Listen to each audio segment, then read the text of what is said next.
persilakan kepada Ning Ina. Tafadhol, al-waktu falyatafaddal iyaha mashkuran. Assalamualaikum warahmatullahi wabarakatuh. Waalaikumsalam warahmatullahi wabarakatuh. Alhamdulillah wa la ilaha illallah wallahu akbar. Sebentar.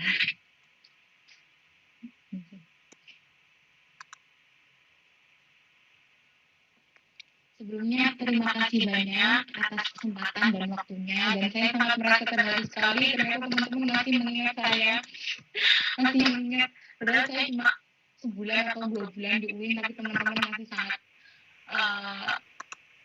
ingat untuk mengundang, dan suatu kehormatan banget untuk diajak belajar bareng di sini.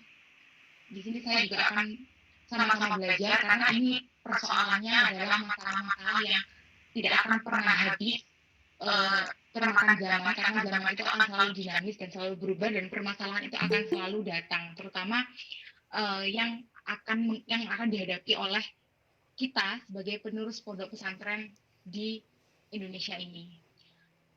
Nah, ini nanti kita akan membahas soal secara garis besar tentang polemik pesantren dalam tren modern. Jadi, bagaimana kacamata modern ini, bagaimana kacamata pesantren ini menghadapi tren modern, yang mana sebenarnya isu ini itu sudah sangat sering dibahas ya. Maksudnya bukan isu yang baru, tapi selalu menarik untuk dikupas. Karena apa? Karena kita itu seolah-olah selalu mengkambing hitamkan modernisasi. Jadi kayak seolah-olah, wah ini gara-gara era modern, jadi santri-santri udah nggak kayak dulu lagi. Ini gara-gara kebanyakan kita lihat medsos, jadinya sekarang santri nggak bisa mempunyai moral yang seperti dulu lagi. Kita selalu mengkambing hitamkan eksistensi daripada adanya digitalisasi dan modernisasi, yang mana sebenarnya kita nggak boleh melakukan itu. Karena tren modern ini haruslah kita pandang sebagai sebuah tantangan yang dihadapi oleh kita semua. Karena bahkan pesantren sendiri itu sebelum adanya digital juga mereka selalu mengalami perubahan, yang awalnya sangat tradisional sekali, kemudian perlahan berubah menjadi pengajaran itu mulai ada klasikal. Mulai lagi berubah menjadi ada metode naik jenjang.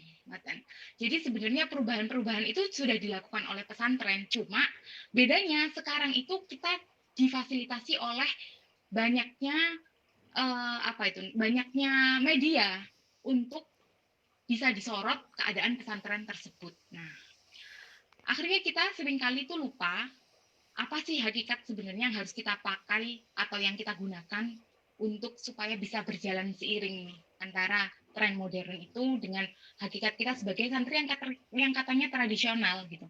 Apakah nilai tradisional kita itu sebenarnya menghambat modernisasi atau menghambat update dalam diri kita, atau sebenarnya kita itu bisa berjalan bareng? Makanya di sini mungkin saya akan mengulas sedikit saja tentang pesantren dan santri gitu. Mumpung juga ada momennya nih, Hari Santri Nasional. Jadi supaya nggak kita itu cuma merayakan ini sebagai sebuah perayaan yang kita nggak tahu maknanya, dan kita lupa akan apa itu santri dan pesantren. Jadi pesantren dan santri sendiri ini itu adalah sesuatu yang dibangun atas 5 unsur yang paling krusial, yaitu harus adanya figur kiai, kemudian kiai sebagai figur utama, di mana pesantren ini harus memiliki wadah atau tempat, yaitu asrama, kemudian juga ada masjid, dan tentu saja ada yang mengikuti kegiatan tersebut, yaitu adalah santri. Dengan menggunakan apa? Dengan menggunakan pedoman yang diambil dari Al-Quran dan Hadis, di mana Al-Quran dan Hadis tersebut ditelurkan dengan berbagai macam bentuk kitab kuning atau kitab klasik.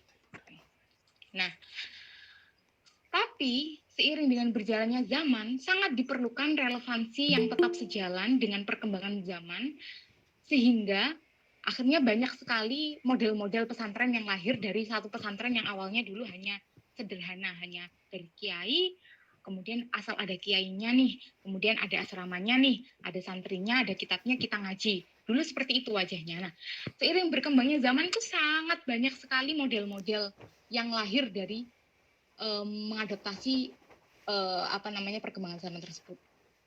Nah, tapi ada satu ini saya sangat suka sekali dengan definisinya Pak Muchtar Bukhari, yaitu dia mendefinisikan pesantren sebagai pendidikan Islam yang diselenggarakan secara tradisional, bertolak dari pengajaran Al-Quran dan Hadis, dan merancang segenap kegiatan pendidikannya untuk mengajarkan kepada para siswa Islam sebagai cara hidup. Nah, ini yang akhirnya membedakan antara kita dengan yang lainnya, yaitu di dalam pesantren ini kita diajarkan way of life atau moral dan etika yang mana itu menjadi sebuah pegangan yang sangat